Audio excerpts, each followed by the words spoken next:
কুণ্ডলিনী জাগরণের ক্ষেত্রে আমার আজকের যে বক্তব্য সেখানে তিনটি উল্লেখযোগ্য বিষয় উল্লেখ করব। এই তিনটি একত্রিতভাবে শক্তি জাগরণে বিশেষ সহায়ক হয়, অন্যথা সাধনা হবে না। এই তিনটি ক্ষেত্র হচ্ছে মন্ত্র, দ্বিতীয় ক্ষেত্র হচ্ছে শোধন ক্রিয়া এবং তৃতীয় হচ্ছে শ্বাসের প্রতি খেয়াল, যাকে ব্রিদিং অ্যাওয়ারনেস বলা হচ্ছে। শোধন ক্রিয়া বলতে অবশ্যই হঠ যোগ ব্যবস্থিত 6টি ক্রিয়াকে বোঝায়: ধৌতি, বস্তি, নেতি, নৌলি, ত্রাটক এবং কপালভাতি, যার দ্বারা আমাদের স্থূল শরীর শুদ্ধ হয় এবং এই শুদ্ধিকরণের মধ্য দিয়ে সূক্ষ্ম শরীর বিশেষভাবে ক্রিয়াশীল হয়, আপনার সংবেদন আসতে থাকে। অতএব শোধন ক্রিয়া কিন্তু আবশ্যক, বা শোধন পদ্ধতি জেনে রাখা আবশ্যক। তাই কেউ প্রশ্ন করতে পারেন, শোধন ক্রিয়া কেন প্রথমে থাকলো না, প্রথমে কেন মন্ত্র থাকলো? আমার বক্তব্য হচ্ছে, এই শোধন ক্রিয়াগুলি রপ্ত করতে বা তাতে অভ্যস্ত হতে কিন্তু কাল বিলম্ব হয়, মানে সময় অতিবাহিত হয়, এবং যেটা মনে হতে পারে যেটা না হলে বোধহয় সাধনা হবে না। কিন্তু যেহেতু আপনার মনে সাধনার ভাব জেগেছে, তাহলে কিন্তু প্রথম কর্তব্য হচ্ছে কাল বিলম্ব না করে এগিয়ে যাওয়া। সেক্ষেত্রে আপনার হাতে যদি কিছু থাকে সম্বল, সেটি মন্ত্র ছাড়া আর কিছু নয়। যেটুকু মন্ত্র আপনি জানেন বা আপনার ভালো লাগা আছে যে মন্ত্রের প্রতি, যেটুকু সক্ষম ভাবে আপনি উচ্চারণ করতে পারবেন, সামর্থ্য মতো সেইটি যথা নিয়মে উচ্চারণপূর্বক জপ করুন। এখানে স্থানকাল ভাববেন না, মনে মনে অথবা উচ্চারণ করে, প্রথমে উচ্চারণ করে অভ্যাস করাই ভালো। এতে কিন্তু সাধনা ফলবতী হয়, কারণ মন যেহেতু চঞ্চল প্রবৃত্তির, অতএব সেখানে মনে মনে উচ্চারণ করলে, মনে মনে জপ করলে অন্যান্য বহির্চিন্তা বিশেষভাবে গ্রাস করে এবং সাধনায় ব্যাঘাত ঘটায়, এবং এটি চলতে থাকে। আর তাই উচ্চারণ করে জপ করলে মনের এই যে গতি বা এই যে প্রবৃত্তি, সেটা কিছুটা নিরুদ্ধ থাকে। মন চলে যায় কিন্তু আবার বসে। সুতরাং মন্ত্র দিয়ে সাধনা শুরু করুন, যেটুকু আছে। যদি কেউ দীক্ষিত হন, যে মন্ত্র আছে সেটা দিয়ে শুরু করুন, থামবেন না। আর এর সাথে সাথে শোধন ক্রিয়া চলতে থাকুক। শোধন ক্রিয়ার অনেক ব্যবস্থা আছে। ধৌতি, আপনারা বস্ত্র ধৌতি, দণ্ড ধৌতি ইত্যাদি জানেন, সূত্রনেতি, জলনেতি জানেন। আমার বক্তব্য হচ্ছে, এই সব কিছুই সকলের জন্য নয়, সকলে সেটা পেরেও উঠবেন না। এক্ষেত্রে রেস্ট্রিকশন আছে এবং রিস্ক আছে। আর আমার মতে এই শোধন ক্রিয়া সব জানা কারোর প্রয়োজন নেই। আর আপনারা জেনে রাখুন, নৌলিক ক্রিয়াকে সবচেয়ে শ্রেষ্ঠ শোধন পদ্ধতি বলা আছে। নৌলিক ক্রিয়া আপনারা ইউটিউবে সার্চ করবেন, পেয়ে যাবেন, স্বামী রামদেবেরও পাবেন।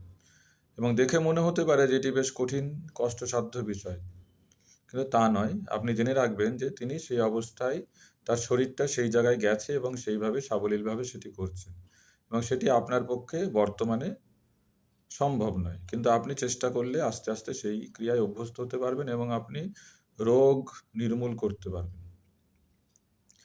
নৌলিক ক্রিয়ার দ্বারা কি হয়, আমাদের যে জঠরাগ্নি প্রজ্বলিত হয়, ইনসুলিনের সরবরাহ ঠিকঠাক হয় এবং পেট নির্মেদ হয়।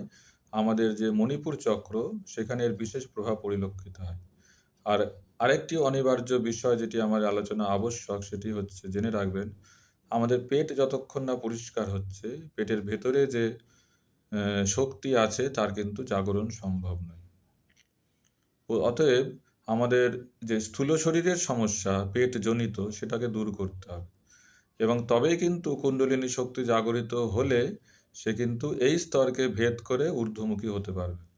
যতক্ষণ না মণিপুর চক্র বা নাভি চক্র পরিষ্কৃত হচ্ছে, ততক্ষণ কিন্তু কুণ্ডলিনী জাগরণ হলেও আপনার কিন্তু সাধনার ঊর্ধ্বগতি সম্ভব নয়।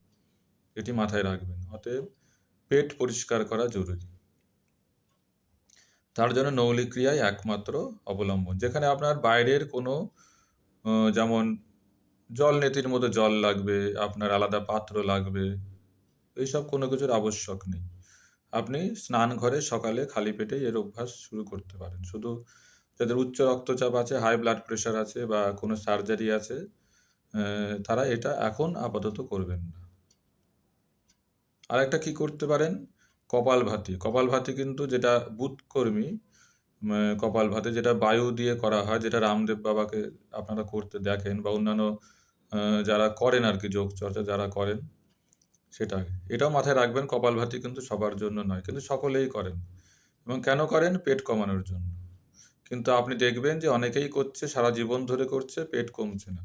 আসলে কপালভাতি পেট কমানোর ব্যায়াম নয়। কপালভাতির একটা কাজ হচ্ছে, একদিক থেকে সেটি শোধন ক্রিয়ার অন্তর্গত, আরেক দিক থেকে এটি শক্তি জাগরণের অন্তর্গত কৌশল।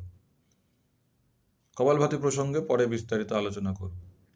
এই কপালভাতির ৩টি প্রকার। একটা হচ্ছে বুৎকর্ম, একটা হচ্ছে বারিত কর্ম, একটা হচ্ছে শীতকর্ম। এই শীতকরণী কপালভাতি হচ্ছে মুখ দিয়ে জল নিয়ে নাক দিয়ে বের করা।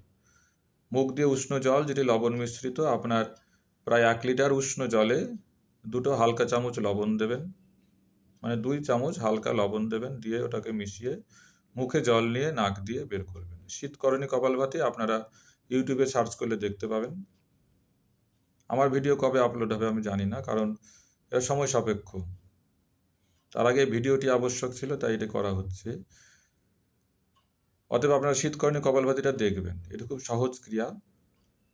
এর সুবিধা হচ্ছে এর দ্বারা গলায় জল আটকে যাওয়ার, মানে বিষম খাওয়ার কোনো সম্ভাবনা নেই।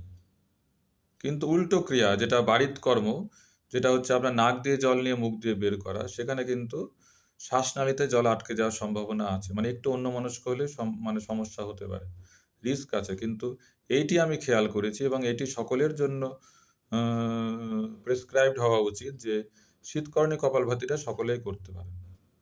মুখ দিয়ে জল নিয়ে নাক দিয়ে বের করে, এটা আপনারা ইউটিউবে সার্চ করলেও পাবেন। এবং এই দুটি ক্রিয়ার দ্বারাই কিন্তু শরীরের কফের সমস্যা, বায়ুর সমস্যা, শ্লেষ্মার সমস্যা চলে যাবে এবং তাতে ভারসাম্য আসবে। শুধু তাই হবে না, শরীর আস্তে আস্তে হালকা হবে, শরীর নির্মেদ হবে, শরীর নির্মল হবে। তো অবশেষে থাকলো হচ্ছে শ্বাসের প্রতি খেয়াল। শ্বাসের প্রতি খেয়াল অবশ্যই আপনারা করবেন এবং যখনই মনে হবে আমাদের যে শ্বাস বায়ু যেভাবে আসছে এবং যেভাবে যাচ্ছে সেইটিকে নজর করবেন। এটিও কিন্তু একটা জপের অন্তর্গত, হংস জপ। এই বিষয়ে পরে আলোচনা হবে, কিন্তু শ্বাসের যে আসা যাওয়া তার প্রতি ধীর গতিতে খেয়াল করবেন যতটুকু পারবেন। যখনই মনে হবে করবেন, কাজ করতে করতে, কাজের ফাঁকে ফাঁকে এটি চেষ্টা করবেন। তাহলেই কিন্তু আমাদের প্রাণায়ামের যে ক্রিয়া তার প্রতি আমাদের যে অভ্যাসের জন্য প্রচেষ্ট হওয়া আর কি, সচেষ্ট হওয়া, সেটি কিন্তু অগ্রগতি পাবে। অতএব চেষ্টা করবেন যে কুণ্ডলিনী জাগরণের ক্ষেত্রে এই ৩টিতে বিশেষভাবে অভ্যস্ত হওয়ার। না হলে কিন্তু আপনি যেমনটা চাইছেন তেমনটা কখনো হবে না। বিলম্ব হবে, কিন্তু হয়তোবা আপনার কোনো উপসর্গ দেখা দিতেও পারে, কিন্তু সাধনা কিন্তু ফলবতী হবে না। কারণ এই ৩টি অনিবার্য অঙ্গ। কারণ আমরা কোনো তপবনে থাকি না, আমরা কোনো হিমালয়ে নেই, আমরা chaotic একটা এনভায়রনমেন্টে আছি যেখানে দূষণ আছে। অতএব দূষণ থাকলে কিন্তু শরীরে দোষ ঢুকবে এবং ফলত সাধনা কিন্তু বিলম্বিত হবে। আর এইগুলির যেহেতু রেহাই নেই এগুলির থেকে, অতএব এই জিনিসগুলো কিন্তু আমাদের মাথায় রাখতে হবে। কেউ যদি মনে করেন শোধন ক্রিয়া ছাড়াই আমি আস্তে আস্তে করব, আমি সাধনায় বসবো বা এগুলি করব না, এগুলি প্রত্যেকে পরস্পরের সাথে নিয়ত যুক্ত। এগুলি করলেই মনের কিন্তু দ্বিচারিতা বন্ধ হয়। মনের যে বক্র গতি, একটা হচ্ছে প্রবৃত্তির আর একটা হচ্ছে নিবৃত্তির, এই দুটো গতি কিন্তু নিরুদ্ধ হলেই মন আস্তে আস্তে শান্ত হবে, মন অন্তর্মুখী হবে। অতএব ৩টি ওতপ্রোতভাবে জড়িত, মন্ত্র, আর একটা হচ্ছে শোধন ক্রিয়া, আরেকটি হচ্ছে শ্বাসের প্রতি খেয়াল। ধীরে ধীরে, কোনো তাড়াহুড়ো নয়, আস্তে আস্তে এগোতে হবে। মনে রাখবেন যে একটি সাধনা পাকতে, পরিপক্ক হতে অন্তত ১২ বৎসর সময় লাগে। অতএব ধৈর্য ধরতে হবে, ধৈর্যশীল হতে হবে। ধৈর্যই ধর্ম। ধন্যবাদ।